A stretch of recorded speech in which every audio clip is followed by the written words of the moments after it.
ಮಂಡ್ಯದಲ್ಲಿ ಕೈ ಗ್ಯಾರಂಟಿ ಸಮಾವೇಶಕ್ಕೆ ಕೌಂಟ್ ಡೌನ್ ಶುರುವಾಗಿದೆ. ಮಂಡ್ಯದಲ್ಲಿ ಕಾಂಗ್ರೆಸ್ನ ಗ್ಯಾರಂಟಿ ಸಮಾವೇಶಕ್ಕೆ ಕ್ಷಣಗಣನೆ. ಮಂಡ್ಯ ಜಿಲ್ಲೆಯಲ್ಲಿ ಎರಡನೇ ಬಾರಿಗೆ ಗ್ಯಾರಂಟಿ ಸಮಾವೇಶವನ್ನ ಆಯೋಜನೆ ಮಾಡಲಾಗಿದೆ. ಲೋಕಸಭೆ ಚುನಾವಣೆಗೂ ಮುನ್ನ ಕಾಂಗ್ರೆಸ್ ಮಂಡ್ಯ ಅಖಾಡದಲ್ಲಿ ರಣಕಹಳೆಯನ್ನ ಮೊಳಗಿಸ್ತಾ ಇದೆ.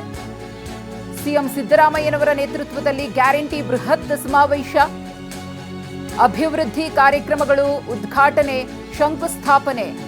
ಮಂಡ್ಯ ವಿವಿ ಆವರಣದಲ್ಲಿ ನಿಯೋಜನೆಗೊಂಡಿರುವಂತಹ ಕಾರ್ಯಕ್ರಮ ಇದು. ಕೆಲವೇ ಕ್ಷಣಗಳಲ್ಲಿ ಸಮಾವೇಶ ಆರಂಭವಾಗಲಿದೆ.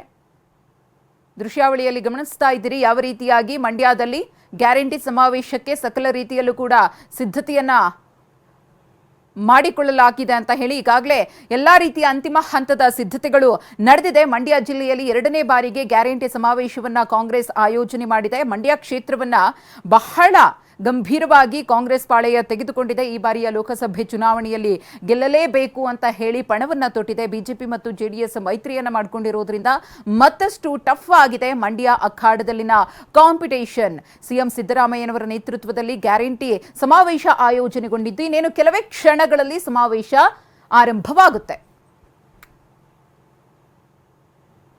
ಕಾಂಗ್ರೆಸ್ ಗ್ಯಾರಂಟಿ ಸಮಾವೇಶಕ್ಕೆ ಕಾಲೆಳೆದಿದ್ದಾರೆ ಕುಮಾರಸ್ವಾಮಿ. ಟೀಕೆಯನ್ನ ಮಾಡಿದ್ದಾರೆ ಕಾಂಗ್ರೆಸ್ ಗ್ಯಾರಂಟಿ ಸಮಾವೇಶದ ಬಗ್ಗೆ ಮಾಜಿ ಸಿಎಂ ಎಚ್ಡಿಕೆ.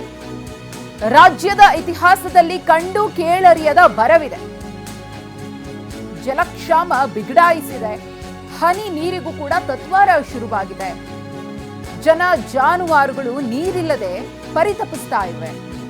ಪರಿಸ್ಥಿತಿ ಹೀಗಿದ್ರೂ ಕೂಡ ಕಾಂಗ್ರೆಸ್ ತೆರಿಗೆ ಹಣವನ್ನ ಸುರಿದು ಗ್ಯಾರಂಟಿ ಸಮಾವೇಶಗಳನ್ನ ಮಾಡ್ತಾ ಇದೆ. ಇದು ಲಜ್ಜೆಗೇಡು, ಇದು ನಾಚಿಕೆಗೇಡು. ಕುಮಾರಸ್ವಾಮಿಯವರ ವಾಗ್ದಾಳಿ.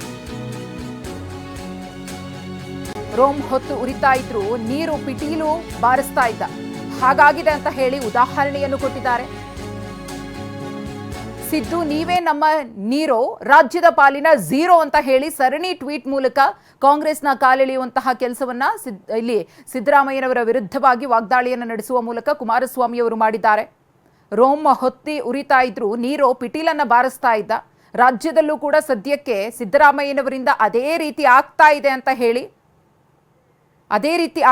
ಅಂತ ಹೇಳಿ ಕುಮಾರಸ್ವಾಮಿಯವರು ಸರಣಿ ಟ್ವೀಟ್ ಮೂಲಕ ವಾಗ್ದಾಳಿಯನ್ನ ರಾಜ್ಯ ಕಾಂಗ್ರೆಸ್ ಸರ್ಕಾರದ ವಿರುದ್ಧ ನಡೆಸಿದ್ದಾರೆ. ಸಿದ್ದು ನೀವು ನಮ್ಮ ನೀರೋ, ರಾಜ್ಯದ ಪಾಲಿಗೆ ಝೀರೋ. ಜಲಕ್ಷಾಮ ಅನ್ನೋದು ಇಡೀ ರಾಜ್ಯವನ್ನ ಆವರಿಸಿಕೊಂಡಿದೆ. ಜನರು ಹನಿ ಹನಿ ನೀರಿಗೂ ಕೂಡ ಪರಿತಪಿಸ್ತಾ ಇದ್ದಾರೆ. ಜನ ಜಾನುವಾರುಗಳಿಗೆ ನೀರಿಲ್ಲ. ಇಂತಹ ಜಲಕ್ಷಾಮದಲ್ಲೂ ಕೂಡ ಲಕ್ಷಾಂತರ ರೂಪಾಯಿ ಹಣವನ್ನ ಸುರಿದು ಈ ರೀತಿಯಾಗಿ ಗ್ಯಾರಂಟಿ ಸಮಾವೇಶವನ್ನ ಆಯೋಜನೆ ಮಾಡುವಂತಹ ಅನಿವಾರ್ಯತೆ ಏನಿತ್ತು? ರಾಜ್ಯದಲ್ಲಿನ ಪರಿಸ್ಥಿತಿಯನ್ನ ಅರ್ಥ ಮಾಡಿಕೊಳ್ಳದೆ, ಜನರ ಕಷ್ಟಗಳನ್ನು ಅರ್ಥ ಮಾಡಿಕೊಳ್ಳದೆ ಗ್ಯಾರಂಟಿ ಸಮಾವೇಶಗಳನ್ನು ಆಯೋಜನೆ ಮಾಡಿರುವಂತಹ ಕಾಂಗ್ರೆಸ್ ಸರ್ಕಾರದ ವಿರುದ್ಧ ಕುಮಾರಸ್ವಾಮಿಯವರ ವಾಗ್ದಾಳಿ ಇದು. ರಾಜ್ಯದ ಇತಿಹಾಸದಲ್ಲೇ ಕಂಡು ಕೇಳರಿಯದಂತಹ ಬರವಿದೆ.